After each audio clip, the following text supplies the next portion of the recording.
আসসালামু আলাইকুম প্রিয় শিক্ষার্থী বন্ধুরা, এখন আমি তোমাদেরকে দেখাবো স্ক্রিনে যে অঙ্কগুলো রয়েছে কিভাবে ক্যালকুলেটরের সাহায্যে এইসব অঙ্কগুলোর সমাধান করা যায়। এসব অঙ্কগুলো মূলত এমসিকিউতে আসে। সময়ের অভাবে আমরা মূলত এসব অঙ্কগুলো অ্যান্সার করতে পারি না। এর জন্য এখন আমি তোমাদেরকে দেখাবো খুব সহজেই, যাতে তোমরা এইসব অঙ্কগুলো ক্যালকুলেটরের মাধ্যমে সমাধান করতে পারো। এক নম্বর অঙ্কটি বলছে cot থিটা সমান কত, 5/12 দেওয়া আছে।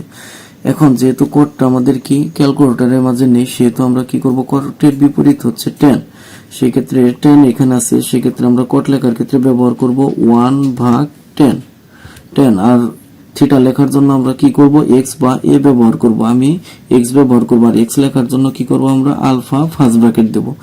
তাহলে 1/tan থিটা, তার মানে কি হলো, আমাদের cot থিটা সমান লেখার জন্য আমরা কি করব, আলফা ক্যালকুলেট দিয়ে এখন এখানে কি দেওয়া আছে আমাদের 5/12 লেখার জন্য আমরা কি করব, 5/12 দিয়ে এখন কি করব, দুইবার শিফট ক্যালকুলেট চাপার পরে এখানে আমাদের x এর একটি মান দিয়ে দিছে। এখন আমাদের মান বের করতে বলছে কি কোসেক থিটা। এখন কোসেকও যেহেতু আমাদের ক্যালকুলেটরে নেই, সেহেতু কোসেকটা হচ্ছে কি আমাদের সাইনের বিপরীত।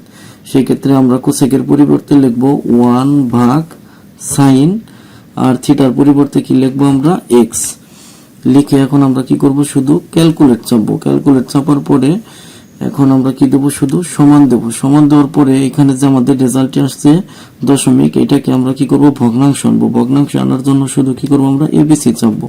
তাহলে এখানে আমাদের রেজাল্টটি দেওয়া আছে কত, সমস্ত 12/1। এটাকে যদি আমরা সমস্ত ভাঙাই তাহলে এখানে হচ্ছে 13, আর এখানে কত হচ্ছে আমাদের 12। এটাই হচ্ছে আমাদের নির্ণয় রেজাল্ট। দুই নম্বর অঙ্কটি কি বলছে, 5sin a সমান 3 হলে tan a সমান কত।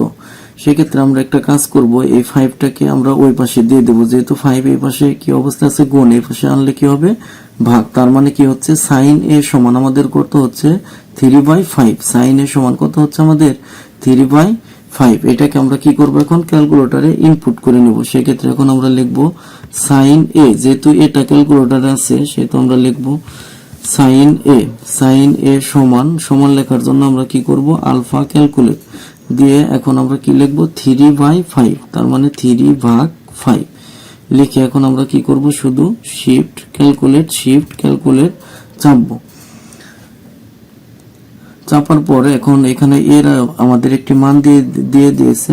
এখন আমাদের মান নির্ণয় করতে বলছে কার, tan a। এখন এটাকে আমরা ক্যালকুলেটরে ইনপুট করব। সেক্ষেত্রে এখন আমরা লিখব যে tan a লিখে আমরা শুধু কি করব, ক্যালকুলেট চাপবো। চাপার পরে বলছে a হোয়াট, অর্থাৎ এর একটি মান চেয়েছে। যেহেতু এর মানটি কপি করা আছে, শুধু আমরা সেই ক্ষেত্রে কি করব, সমান দেব। সমান দিলেই এই যে আমাদের রেজাল্টটি কত এসে পড়েছে 0.75। এটাকে আমরা ভগ্নাংশ আনার জন্য এবিসি চাপবো। সেক্ষেত্রে আমাদের রেজাল্টটি হচ্ছে কত, 3/4। তার মানে এই অঙ্কের রেজাল্টটি হচ্ছে কত, আমাদের 3/4। তিন নম্বর অঙ্কটি আমাদের কি বলছে, sec থিটা সমান cosec থিটা হলে থিটা সমান কত। তাহলে এখানে যেহেতু সেকটা আমাদের ক্যালকুলেটরে নেই, সেহেতু আমাদের সেকের বিপরীত হচ্ছে কি আমাদের 1/cos। এটাকে আমরা ক্যালকুলেটরে ইনপুট করব। সেক্ষেত্রে আমরা লিখব 1/cos, আর থিটার পরিবর্তে আমরা কি ব্যবহার করব, x। তাহলে 1/cos x সমান কি দেওয়া আছে আমাদের আবার cosec থিটা। যেহেতু cosecও নেই, cosecের পরিবর্তে আমরা কি লিখব, 1/sin। সমান লেখার জন্য আলফা ক্যালকুলেট। এখন cosecের পরিবর্তে আমরা কি লিখব, 1/sin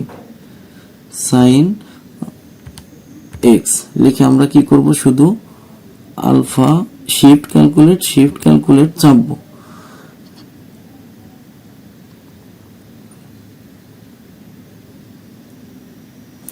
চাপার পর এখানে আমাদের x এর একটি মান দিয়েছে কত 45 ডিগ্রি।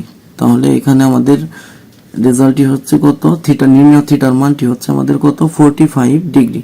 আশা করি এই ভিডিওর মাধ্যমে তোমরা খুব সহজে এইসব এমসিকিউ গুলো পরীক্ষায় অ্যান্সার করতে পারবে।